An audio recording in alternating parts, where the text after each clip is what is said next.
Have the wonderful honor of welcoming you here to this most important rally to the forces of good that we work for here in Eugene, Oregon. And let us begin by saying the Pledge of Allegiance. If you'd please stand and join me in the pledge. I pledge allegiance to the flag of the United States of America and to the republic for which it stands, one nation, under God, indivisible, with liberty and justice for all.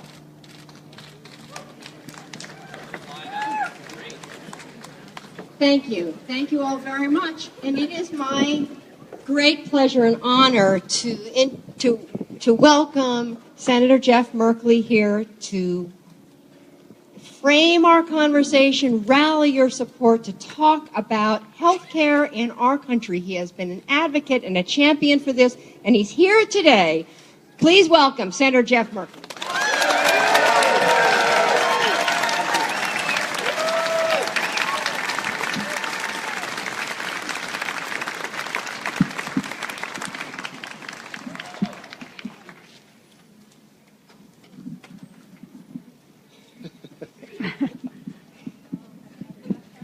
All right. Hello, Eugene. What a beautiful day. But I think, as you all know, it's not such beautiful times across the nation. We're in very strange and very scary times. We have a president who's having great difficulty distinguishing between fact and fiction. We have a president who in short order has alienated some of our closest allies across the world. We have a president who believes that Putin, who kills journalists and opponents, who invaded Crimea and East Ukraine, who hacked our American elections. We have a president who thinks that he's a wonderful ally. And moreover, we have a president who has nominated a group of misfits for cabinet. Steve Mnuchin, a foreclosure king who threw 36,000 people out of their homes from Wall Street to run our economy. How about having somebody run our economy who actually worked to put 36,000 people into homes rather than kicking them out on the street? Scott Pruitt, who has Oklahoma AG. He was a dark money specialist and a sworn foe of the Environmental Protection Agency, to head the Environmental Protection Agency. Betsy DeVos, who, as far as we know, may have never set foot in a public school. Didn't go to one, her children didn't go to one, she didn't volunteer in one, she didn't teach, but she's been nominated and confirmed, unfortunately. Although it did take a first in our history tiebreaker by the vice president to win her confirmation. And then there was Andy Puzder. Now this is one we actually succeeded in knocking out.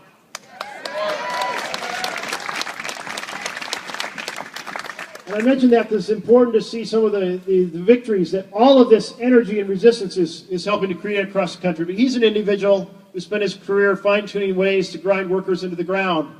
And fortunately, his nomination is now withdrawn.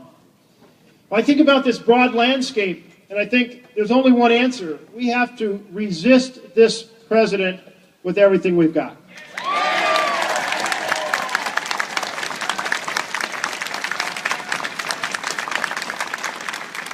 Are you all ready to join the fight? Are you all ready to join the resistance? But we're here today about another piece of this battle. A battle that is going to affect virtually every one of us, our family members and our friends and our community. And this is the Team Trump plan to dismantle our nation's healthcare system. Now, I'm thinking about back in 2009 when I was holding rallies, not rallies, but town halls across the state. Folks would come to my town halls, and I'd hear the story again and again in various forms, along the lines of, Senator, I've got this healthcare problem, and I'm 58 years old, or I'm 60 years old, and I'm just trying to stay alive until I can get on Medicare. Because people couldn't afford insurance, couldn't afford and access health care. And we've changed that in a dramatic way across this country. In fact, I think it was summarized by a woman who, I was at a fundraising rally for MS, multiple sclerosis, and a woman came up to me and she said, you know, things are very different this year than last year. I said, oh, how so? I thought she was referring to the fundraising event itself. And she said, no, she said, a year ago, here in the MS community, if someone got sick, it was a pretty gloomy situation because if you had insurance, you had an annual cap and a lifetime cap, and you're probably going to run out because MS is a very expensive and difficult disease. She said, if you don't have insurance, you have a pre-existing condition and you're never going to get insurance and you won't get the care you need. And she said, in summary, she said, now we have the peace of mind to know that our loved ones are going to get the care they need. Isn't that what it's all about in healthcare? The peace of mind to know your loved ones are going to get the care they need?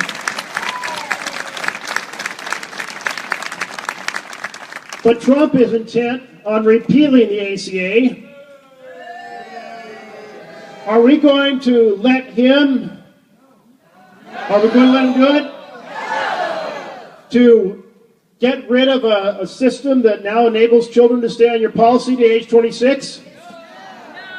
We're going to let him get rid of a system that now gets rid of those annual and lifetime caps, so if you get seriously ill, you actually get health care?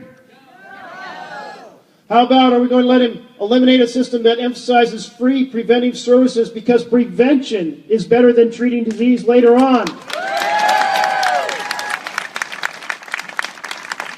We're going to go back to a world where if you have a pre-existing condition, you can't get access to the healthcare system? We expanded Medicaid, and we created a marketplace for folks to be able to get subsidies for premiums so they could access healthcare. We're going to let that get dismantled. You know, I think about the impact here in Oregon. More than 400,000 Oregonians are gaining healthcare access through the expansion of Medicaid. That is the Oregon Health Plan. 400,000. And more than 100,000 Oregonians have gained access to health care through the exchange. That's 500,000 Oregonians. If they were to form a line and hold hands from east to west, from the Pacific Ocean, they would stretch all the way to Idaho. That's how many Oregonians have been helped by the ACA.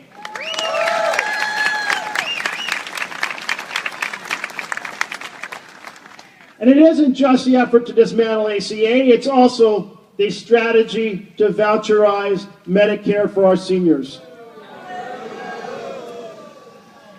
Medicare is a generational commitment, and we are not going to let that commitment be broken.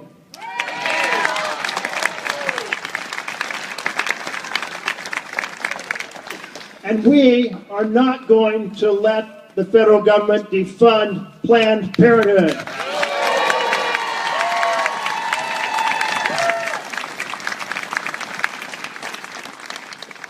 So thank you for coming out to this rally, because you're part of something that's happening all across the country today, these healthcare rallies, to say, Donald Trump, keep your hands off our healthcare.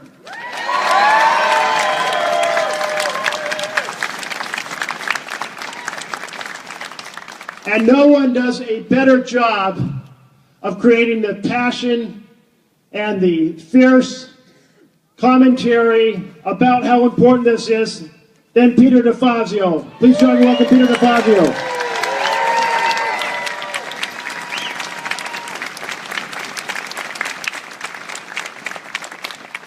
Thank you. Thanks for being here today. In my community forum, if you weren't there, I talked about the fact that these rallies are having an impact. They're having a dramatic impact. Remember, in the House, we voted 67, well, I didn't vote for it, but they had 67 votes. 67 times the Republicans voted to repeal Obamacare. That was when it was safe to do that because they knew President Obama would veto the bill. Even the Senate voted once to repeal it. They knew they were safe. President Obama would veto the bill, that they really weren't going to take away health care from 23 million Americans, which would cause a revolution in this country. So now it's a little different time for them. And I think they were a little surprised at the magnitude of the pro-ACA rallies in early January before he was even sworn into office. And now, you know, I was hearing repeal and replace. Of course, they've had 7 years, they get no replacement. And now they've kind of started saying, well, maybe repair. Okay, I'm on board with that. Let's make it better. Let's make the ACA better.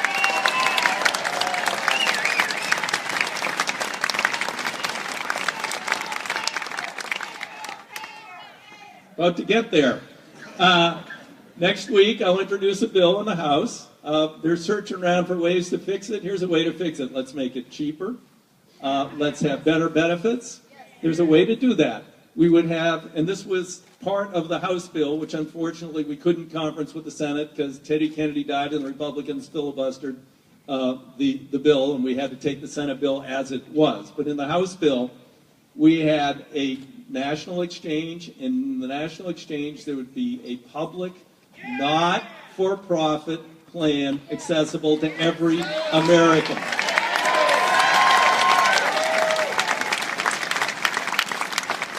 And guess what? If given the opportunity to pay Blue Cross Blue Shield more for a crummier plan, I think most people would have gone to that public nonprofit plan. So if they really want to improve it, they really want to save money, here's a way to do it. But that's not where they're headed. You know, I hear Speaker Ryan say, well, competition will solve it. Well, there's a little problem there. Another thing that was in the House bill that got taken out in the Senate was my provision to take away the antitrust immunity of the health insurance industry. They can and they do collude to set rates, to redline areas, in the old days to redline people or diseases and say, if you won't cover it, we won't cover it, so we won't have to compete on that. They could do that legally.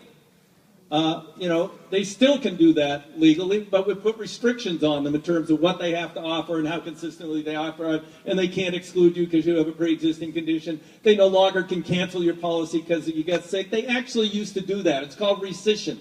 It's one of the dirtiest little secrets that they had. You know, they would go, there was a woman, an actual case, got a lot of press in Texas, and she had gone in and had a breast exam and had a pre-cancerous skin condition removed. Later, she developed skin cancer. She forgot to talk, you know, when she applied for her policy, she didn't put down that she had this pre-cancerous condition, which didn't have anything to do, obviously, with breast cancer. She got breast cancer. They put a whole team of people on her, not to help her, but to investigate her, and they found out that she hadn't reported that. So they said, well, you misrepresented yourself. You can't have health insurance. And she was actually, they canceled her policy. She was, you know, needed chemotherapy, and she was actually, you know, really in tough shape. And her Republican congressman had to get involved and say, guys, that's really not really good thing for you to do. And they finally reinstated her. But now that's against the law. They can't do that anymore. If they repeal the ACA, they can go back to doing that. Go back to the good old days, cancel your policy if you get sick, refuse to renew your policy if you get sick, you know, deny you a policy if you've ever been sick, you know, put a lifetime cap on your benefits, exclude whole sorts of conditions that are now required, preventative care that Jeff already talked about. Those are the good old days. Those weren't the good old days. Those are the bad old days when the most frequent cause of bankruptcy in the United States of America before the ACA was one uninsured health care emergency. That doesn't happen anymore in this country, and it should never happen again in this country.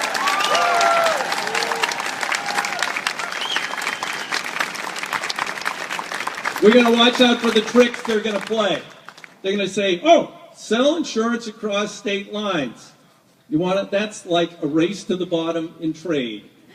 Where, you know, where you seek out the most exploited, cheapest labor in the world and the least restriction on polluting the environment. You move your manufacturing plant there. Well, just think if it becomes across state lines.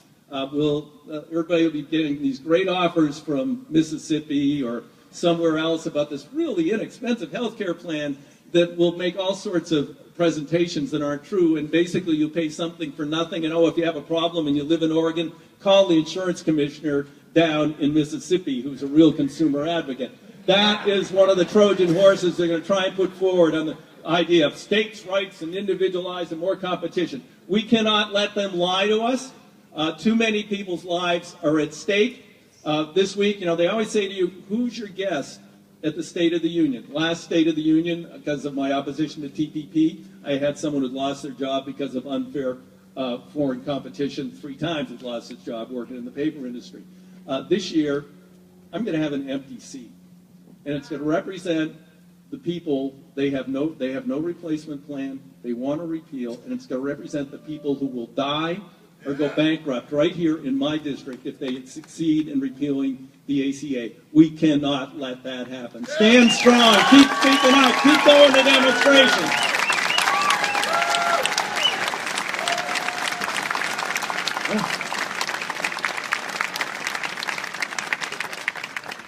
Eric Richardson, president of the NAACP Eugene chapter. Welcome.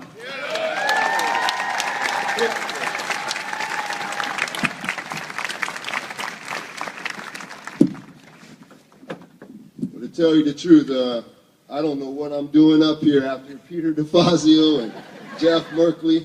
I'm getting schooled today about the details of where we're at. And as you know, we're all being affected by this. I serve as the president of the local NAACP, and today I want to say right off the bat that I love the USA. You know what I mean?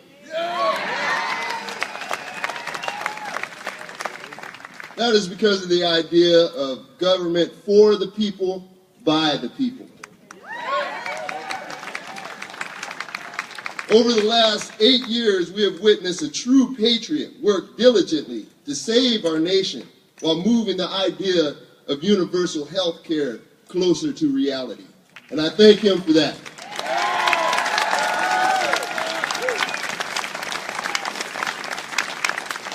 I, as you, am here today in support of the ACA. Give it up for ACA.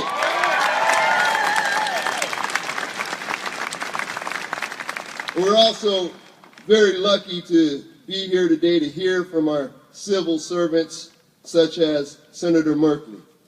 We are leading the nation and our state in opposition to this mean-spirited, unhealthy, and unproductive administration. And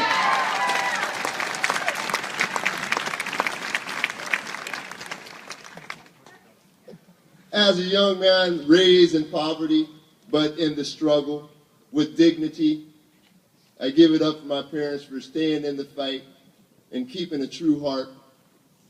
3 generations of my family have served this nation in the military. And that after enduring the nightmare of slavery. As an American and the descendants of those who gave so much to our country, I stand with you today to say we must save the ACA for the good of all people.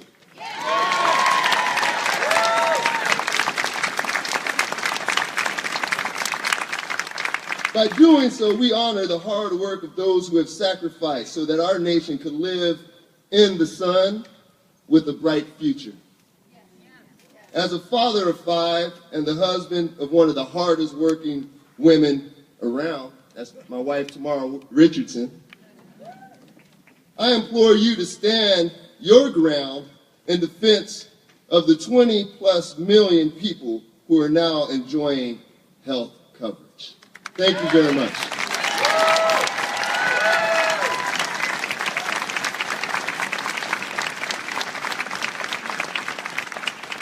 Maureen Anderson. Maureen Anderson, OHSU, Oregon Health Sciences University nurse, will be sharing her story. Hi there. My name is Maureen Anderson. I'm a registered nurse. I'm a proud union member, Oregon Nurses Association. I work nights at OHSU in Portland. I work with pregnant moms, new moms, and brand new babies. Since we're the biggest hospital and the biggest city in the region, we see the sickest and most vulnerable mothers and babies that you can imagine. My patient population includes refugees, mothers struggling with addiction, families who are homeless, migrant workers. I have patients who are discharged to halfway houses, and patients who go home to tents. Patients whose babies are too sick to be discharged at all. Babies who spend months in intensive care or who never go home at all. Once I had a patient that chose to return to work 1 week after she went through major abdominal surgery required to deliver her son because she was terrified of losing her jobs in the fields outside of Hillsborough. I've also had a patient who didn't see a doctor until more than halfway through her pregnancy, and so never knew that prenatal vitamins can prevent neural tube defects. When her son was born 2 months early, she lost 2 gallons of blood during the surgery that brought her child into the world. Her son was born with multiple anomalies that will require extensive, repeated surgery to keep him alive, and she lost her uterus. Without health insurance, more women will miss out on prenatal care. More little boys who deserve to thrive will be born with the burdens that her boy will. Raising the next generation of healthy Americans is a daily war. And in that war, I am the definition of boots on the ground. Thank you.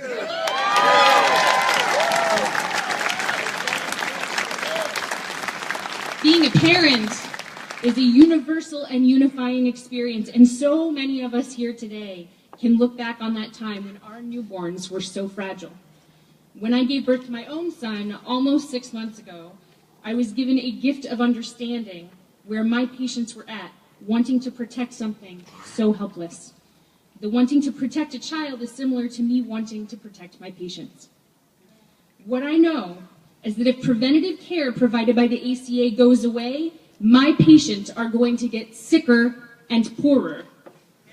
They'll miss out on the birth control that makes the difference between joyous arrival and grim uncertainty.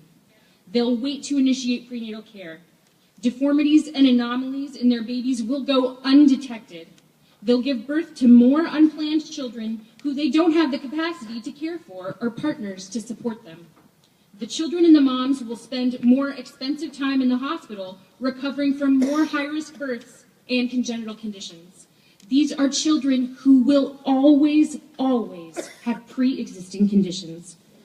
Their future insurers will see them only as liabilities on their balance sheets. And in a sense, they'll be right. The strain on our healthcare system will be even greater than it is now, and we'll be paying for it one way or the other. Access to birth control and comprehensive prenatal care through the Affordable Care Act benefits all of us as Oregonians and as Americans. You want the kid that sits next to your kid in the first grade to be as healthy as they can be. You want the person working next to you not to be scared to go to the doctor if they need to. You want your parent or your spouse or your sibling to know that they weren't going to be bankrupted because they had no health care coverage. Thank you. Welcoming a child is a complex and moving and hard thing, but it is immeasurably harder if that child is trying to cope with profound health setbacks from the first day of life. Prenatal care is good for women, and it's good for babies. It's good for families. It's good for communities. Jeff Merkley and Peter DeFazio have said they will fight to save the Affordable Care Act, and they've asked all of us to join them. But it's not just up to them. In this war, it's up to all of us to be the boots on the ground. Healthcare is a social good and a human right. We are the first and last line of defense. And here's what's becoming clear in the last 3 weeks. The other side is running scared. They know that we're the noisy majority. They're just beginning to realize that this is a war that we are going to win. Thank you.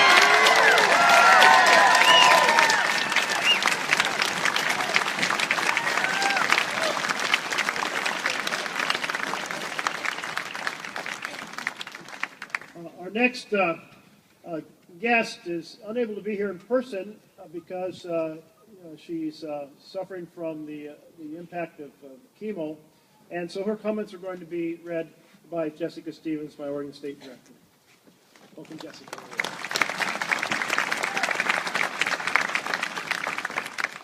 This statement is from Louise Prevost. My name is Louise. Thank you.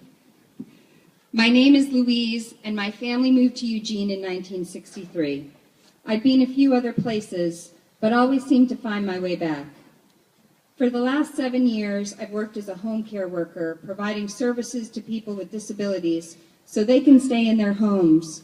And through that, I'm a member of SEIU Local 503.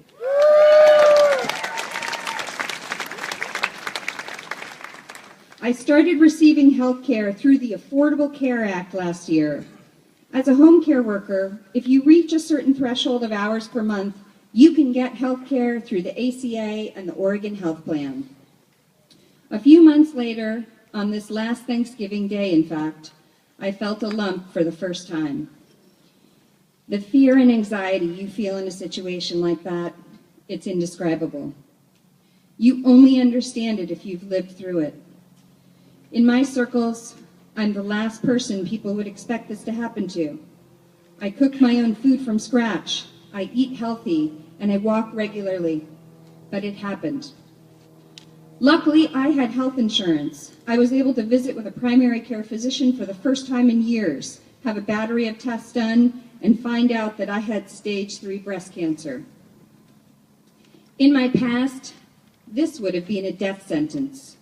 But because I had insurance through the ACA, I was able to start treatment right away. Curious of what the cost would have been, I looked up the out-of-pocket cost for a PET scan after receiving mine. If this had happened just a few months earlier, it would have cost me $4,000 to $6,000. At $14.50 an hour, I already rely on subsidized housing. There's no way I could have afforded one test, much less the treatment that followed. I've had a few rounds of chemo already, and that will be bumped up to once a week for a few months. Then I'll have surgery, followed by months of radiation. It's simple. Without the ACA, I would have no way to fight my cancer. I would be dying. And this isn't just my reality. It's my entire community's reality, too. In my apartment complex of 103 units, 90% of the residents are disabled. People in power wheelchairs, 2 blind folks, people with head injuries, seizure disorders, and many other issues. And if you walk through it, the fear is palpable. I have a client who considers the Republican attack on ACA a death sentence. My neighbors are scared. My clients are scared. We don't know how we can survive without our health care. The fact that I live in Oregon is the only thing that gives me hope. We seem to care and try and fund health care in the state. If I lived anywhere else, I can't imagine the depression I would feel. I am very thankful to my team of doctors provided through OHP as the cancer team takes on this fight. I am getting good care. Obamacare, the ACA, the OHP, they're critical to the life of our community. They are critical to my life. Please do everything you can to protect them and give me and countless others a fighting chance. Thank you.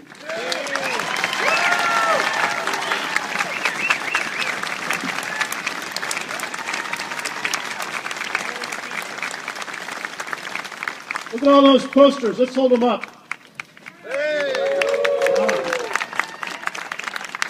Not a paid activist. This poster says, any paid activists here? Message to Donald Trump. We're here because healthcare matters to our families and our friends and our community, not because we're paid. And we'll try to keep sending him the message that is not false news. That is the real truth. We are here to fight.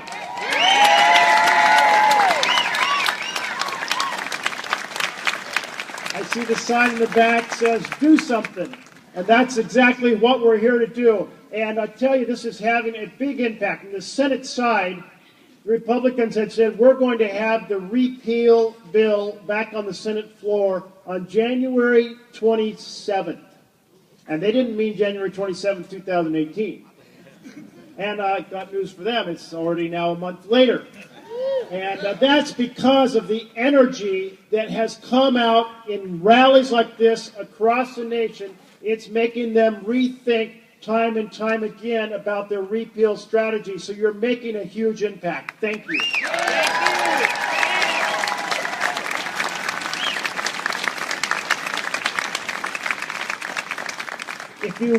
One of the things we're trying to do is capture as much energy, organizing energy, as we possibly can.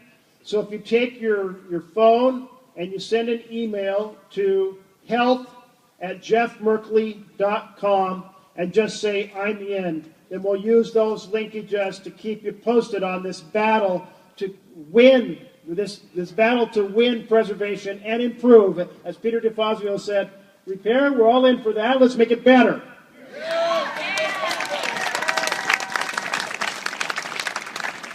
So just email I'm in to health@jeffmerkley.com. And I see right here, healthcare, a human right, the red T-shirt. That sums it up. You know, and I saw another sign out here that said, healthcare is not a luxury. And that's really kind of the difference between, are we going to go back to healthcare for the healthy and the wealthy? No. But that's what we had before. Now we're closer. Well, we haven't made single payer yet. I'm one of 4 senators who voted for single payer.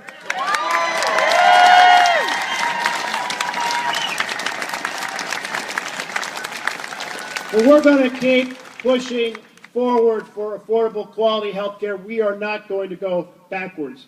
I want to say a big thank you to Peter DeFazio and Eric Richardson, Maureen Anderson, and Louise Prevost here in person, to Mayor for kicking us off, and to Dr. Mary Spildy, the president of Lane Community College, for hosting us here today.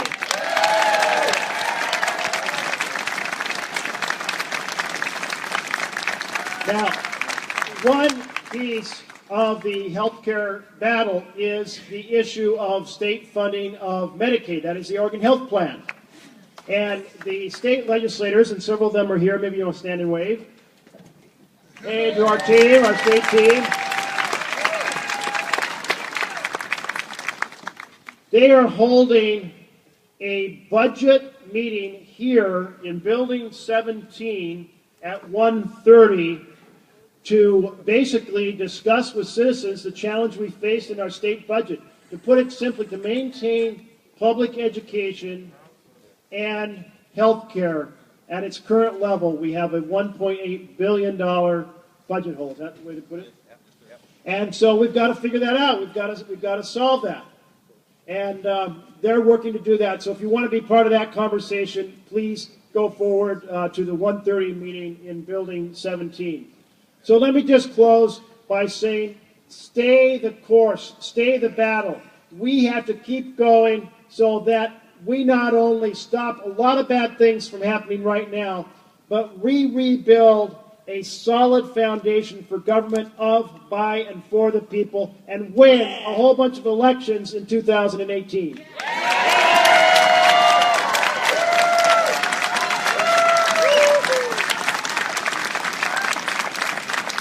Just think about Peter DeFazio, what he can do in the majority in the U.S. House of Representatives.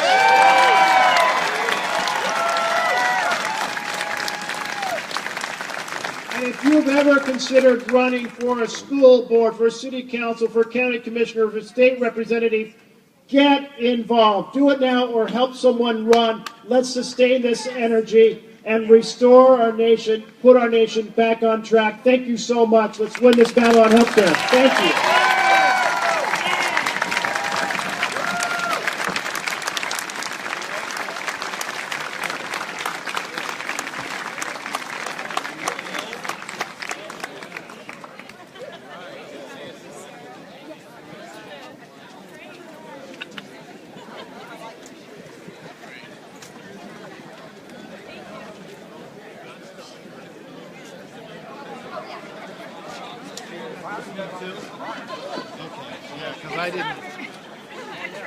No, well, it's not the. To me, it's not the visual; it's the audio.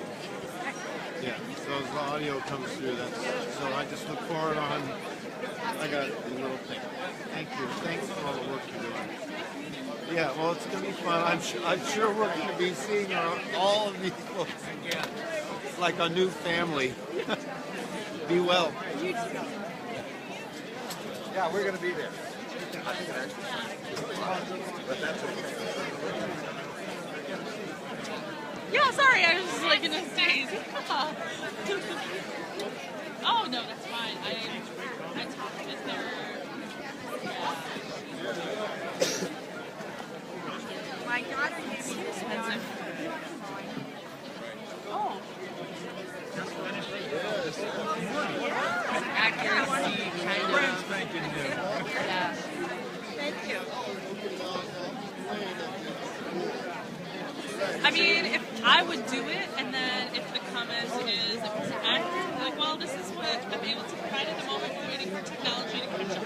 Yeah, that's... Speaking of technology, just real quick, if you have friends who sign, need sign